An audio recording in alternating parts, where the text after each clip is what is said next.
demi keagungan semesta. Selamat datang di kanal seri Kejeniusan Nusantara. Video ini hadir untuk berbagi kecerdasan tentang kebangkitan Pancasila. Assalamualaikum warahmatullahi wabarakatuh.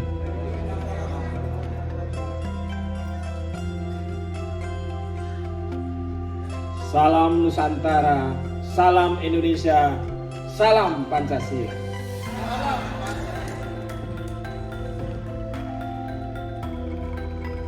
Saya agak terkejut tadi karena mengira akan diminta untuk menjadi capres alternatif.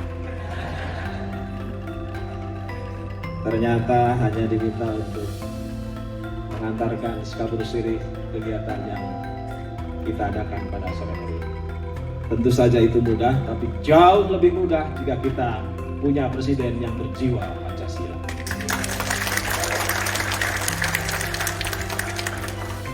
Bapak Ibu yang saya hormati, teman-teman Nusantara Center yang saya banggakan, kawan-kawan Pusaka Indonesia dan Persaudaraan Matahari yang saya cintai, dari lubuk yang paling dalam, saya secara pribadi mengucapkan terima kasih dan mohon maaf jika 10-20 menit yang akan saya sampaikan ini tidak terlalu berkenan di hati Bapak Ibu semua. Sebagian teman bertanya, mengapa Anda Yudi menulis buku Logika Berpancasila? Ada banyak jawaban, tetapi di waktu yang singkat ini izinkan saya menyampaikan dua argumentasi. Pertama, tentu saja buku ini hadir untuk mengisi ruang defisit diskursus Pancasila, terutama sejak reformasi bergulir dan sampai tahun-tahun belakangan. Pancasila seharusnya didesain sebagai ideologi negara sehingga lembaga-lembaga negara lah yang paling bertanggung jawab untuk menyampaikan, mendiseminasikan, dan menjadikannya sebagai living tradition di seluruh masyarakat kita. Tetapi rupanya, walaupun sudah ada BPIP, lembaga-lembaga negara kita seperti MPR, DPR, kementerian-kementerian, bahkan lembaga-lembaga lain seperti TVRI dan RRI tidak terlalu bersemangat menyampaikan dan mengedukasi masyarakat berdasarkan Pancasila. Sampai-sampai kegiatan ini pun harus bayar di lembaga negara. Mestinya lembaga-lembaga negara seperti TVRI dan RRI itu mengajak civil society untuk memastikan bahwa Pancasila bukan hanya milik pribadi kita, tapi juga milik bangsa dan negara ini untuk menjadi living tradition. Jadi buku ini sebenarnya Bapak Ibu dinegasikan untuk mengisi ruang defisit diskursus dan pikiran-pikiran Pancasila. Ini menjadi tugas kita bersama karena sebagaimana yang sudah sering disampaikan oleh para ahli Pancasila, kita sedang mengalami apa yang disebut dengan defisit Ipolexos Hankam berbasis Pancasila. Kita tahu bahwa pasca amandemen Undang-Undang Dasar 1945 yang kita kemudian menyebutnya sebagai produk Undang-Undang Dasar tahun 2002, praktis diskursus ekonomi Pancasila tenggelam, politik Pancasila tenggelam, budaya Pancasila tenggelam, pertahanan dan keamanan Pancasila tenggelam, bahkan mata kuliah Pancasila serta tafsirannya di beberapa kampus tidak ada. Karena itu di buku ini Bapak Ibu, saya menawarkan satu gagasan yang kalau diperas disebut sebagai Panca Dharma. 5 cara menerjemahkan Pancasila. Pertama, saya ingin menyebutnya sebagai rekonstitusi. Yang kedua, rekapitalisasi. Yang ketiga, nasionalisasi. Yang keempat, refinansialisasi. Yang kelima, reindustrialisasi. Tentu saja Bapak Ibu tidak mudah untuk mengerjakannya, karena kejahatan terbesar jika kita belajar secara sederhana menggunakan pendekatan postkolonial, ternyata bukan seberapa banyak mereka merampok sumber daya alam kita.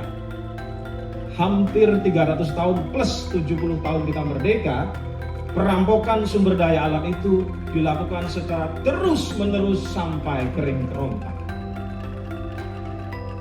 Kejahatan terbesar juga bukan sekedar merampok sumber daya manusia.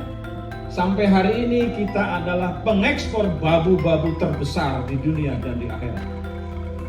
Tapi itu bukan kejahatan terbesar. Sampai hari ini kita juga tahu telah terjadi penggantian konstitusi. Dari konstitusi tahun atau tanggal 18 Agustus 45 menjadi konstitusi tahun 2002. Tapi itu juga bukan kejahatan terbesar. Sebab kejahatan yang terbesar, saudara-saudara, adalah kejahatan mengganti ideologi politik, sosial, budaya, dan pertahanan keamanan yang dulunya berbasis Pancasila menjadi basis-basis baru dan mewariskannya kepada anak cucu, sehingga tradisi korupsi, kolusi, dan nepotisme itu menjadi agama yang terbaru hari ini. Itulah kejahatan terbesar yang terjadi di depan mata kita, yang terjadi hampir tiap hari, sehingga KPK setiap hari menangkap satu pejabat. Karena sejak tahun didirikannya sampai sekarang, pejabat-pejabat kita itu sudah lebih dari 1.800 orang. Itu artinya tradisi Pancasila, mentalitas Pancasila, karakter Pancasila, dan ideologi Pancasila relatif tidak bisa menjadi antitesa dari seluruh gerakan yang menjadikan bangsa ini paria, tetapi juga tidak menjadi living tradition kita. Baik saya, Anda semua, di dalam menikmati Indonesia yang katanya merdeka. Karena itu Bapak Ibu, di waktu yang pendek ini saya ingin menawarkan satu gagasan besar yang kita sebut sebagai rekonstitusi. Banyak orang, misalnya di sini ada Maijen Rianto dan teman-teman, mengusulkan bahwa tidak ada cara lain melihat begitu banyak kerusakan-kerusakan yang terjadi adalah dengan cara kembali kepada Undang-Undang Dasar 1945 yang asli, yang ditetapkan dulu pada tanggal 18 Agustus 1945. Pertanyaannya adalah bagaimana caranya? Beliau menjawab dengan mengatakan dengan dekret terkoordinasi. Dengan dekret terkoordinasi, lalu nanti kita bersepakat untuk mengadendum 1-2 pasal yang mungkin dianggap waktu itu tidak terlalu menjaman untuk ditetapkan dengan cara adendum. Termasuk luas wilayah kita yang sampai sekarang tidak ada di dalam konstitusi.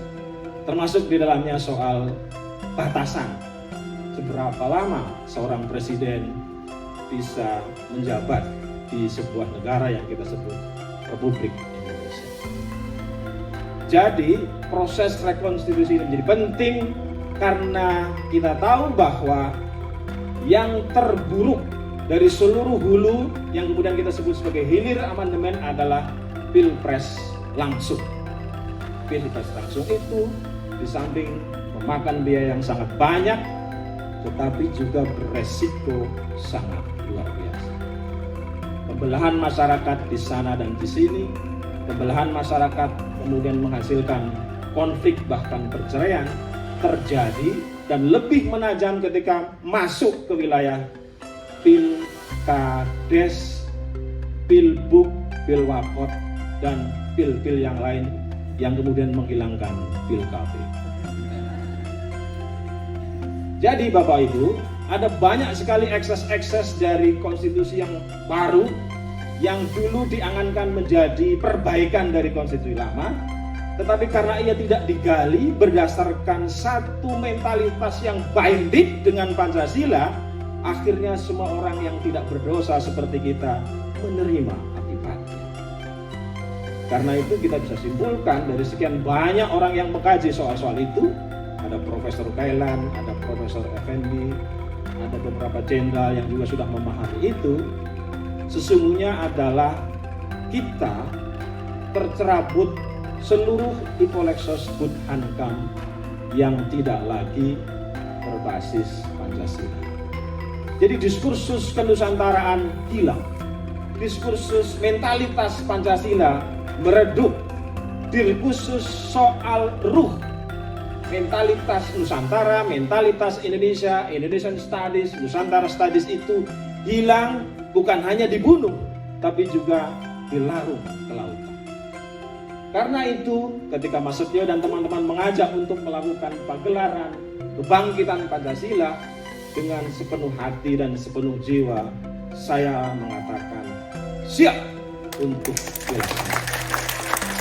Sebab siapa tahu hari ini adalah hari di mana kita semua meletakkan batu-batu pondasi, batu bata yang akan membuat kita berdiri kokoh kembali menyongsong Indonesia Pak.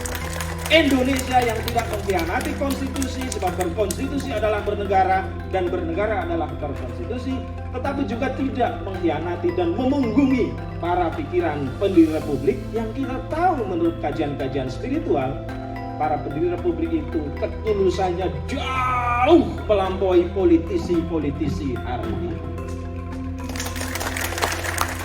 Politisi hari ini untuk mengganti ketuhanan yang Maha Esa menjadi keuangan yang maha kuasa.